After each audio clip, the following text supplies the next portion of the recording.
नमस्कार दोस्तों, मेरा नाम विक्रम कटोच है।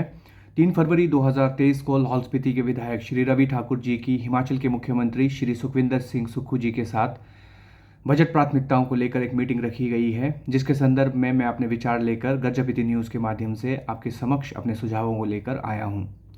जैसा कि आपको विदित ही है कि लाहौल स्पीति एक कृषि प्रधान जिला है। कृषि और बागवानी पर ही हमारी आर्थिकी टिकी हुई है। हालांकि पर्यटन के आ जाने के बाद कई सारे कस्बों और गांवों में पर्यटन एक रेवेन्यू जनरेशन के रूप में सामने उभर कर आया है। लाहौल के संदर्भ में ही अगर हम कृषि की बात करें तो यहाँ पर बीते कई वर्षों में बर्फबारी ना होने की वजह से सिंचाई के जल में बहुत भारी गिरावट आई है। सिंचाई का जल और पीने के पानी ही यहाँ पर सबसे बड़ा मुद्दा उभर कर सामने आया है। पिछली सरकारों में हमने अब देखा कि तांदी पंचायत में ही सिंचाई के लिए पानी की जो समस्या थी वो लिफ्ट इरिगेशन के माध्यम से पूरी की गई है, और जो ट्रेडिशनल सिंचाई के जो स्रोत हैं वो सूख कर बिल्कुल ही ख़त्म हो चुके हैं। तो आने वाले समय में भी लाहौल के अलग अलग घाटियों में जिन भी गाँव में पानी की समस्या है वहाँ पर लिफ्ट इरिगेशन सिस्टम के लिए बजट के प्रावधान होने चाहिए। फ्लड की वजह से पिछले सालों में पटन घाटी और मयाड़ वैली में पाइपलाइंस, नहरें और नालियां जो है क्षतिग्रस्त हुई हैं, उनके लिए भी बजट के प्रावधान किए जाने चाहिए। 0 पॉइंट से उदयपुर और त्रिलोकनाथ के लिए जो सड़क जा रही है वो बिल्कुल संकरी सड़क है, उससे भी उसकी चौड़ीकरण के लिए भी बजट के प्रावधान किए जाने चाहिए। हम जानते ही हैं कि त्रिलोकनाथ और उदयपुर प्रमुख धार्मिक स्थलों में एक हैं। हम सब जानते हैं कि कोकसर, सिसु, गोंदला, तांदी, केलोंग, जिस्पा, उदयपुर, त्रिलोकनाथ ये सभी जगहें टूरिज़्म के लिए एक हॉटस्पॉट बनकर सामने आए हैं। इन जगहों पर पर्यटकों के लिए टॉयलेट्स, पीने के लिए पानी की समस्याओं का भी निपटारा किया जाना चाहिए। जगह जगह पर हाईवेज़ पर कूड़ेदानों के लिए भी बजट के प्रावधान किए जाने चाहिए। एक पर्यटन व्यवसायी होने के नाते पर्यटन में को लेकर भी कई सारे सुझावों को मैं आपके समक्ष रखना चाहता हूँ।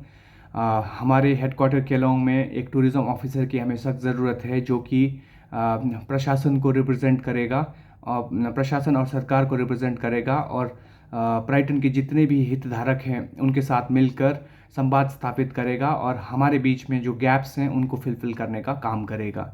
अभी तक ये एडिशनल चार्ज एसडीएम या किसी दूसरे ऑफिसर के पास दिया जाता है, जो कि एक्स्ट्रा प्रेशर होने के वजह से इन जिम्मेदारियों को पूरा नहीं कर पाता है। स्टेट गवर्नमेंट को ये चाहिए कि वो एक रेगुलेटर की बजाय एक फैसिलिटेटर के रूप में काम करें, और पर्यटन को लाहौल के हर घाटी तक पहुंचाने का काम किया जाना चाहिए। हम आप देखते हैं कि भारी बर्फबारी की वजह से सोलंग घाटी से पर्यटकों को आगे आने नहीं दिया जाता है।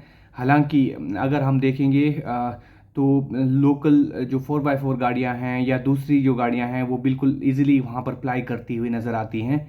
तो इसी तरह से हम ये चाहते हैं कि इन सभी जगहों पर पुलिस फोर्स बढ़ाई जाए, और स्थानीय वॉलंटियर की मदद से, स्थानीय स्टेक होल्डर की मदद से होम स्टे के सुदृढ़ीकरण के लिए भी काम किया जाए। और यहाँ पर जो होम स्टे के मालिक हैं यहाँ पर अपने होम स्टे में लोगों को एक दिन से लेकर हफ्ते तक, महीनों तक यहाँ पर लोगों को ठहरा सकते हैं। विंटर टूरिज़्म एक हमारा जो सपना है वो होम स्टे के द्वारा ही सुदृढ़ किया जा सकता है। इसीलिए पुलिस प्रशासन को ये चाहिए कि टूरिस्टों को, पर्यटकों को सोलंग नाला में रोकने की बजाय आगे भेजा जाए, लाहौल के हर जगह पे भेजा जाए।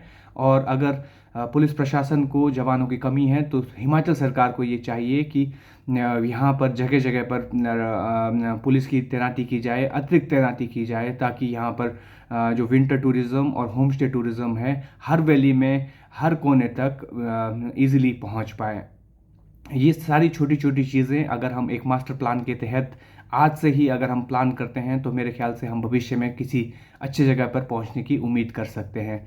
इसीलिए सभी हितधारक, प्रशासन और सरकार मिलकर अभी से ही एक मास्टर प्लान तैयार करें और शॉर्ट टर्म, मीडियम टर्म और लॉन्ग टर्म गोल को रखते हुए आगे बढ़ने की कोशिश की जाए।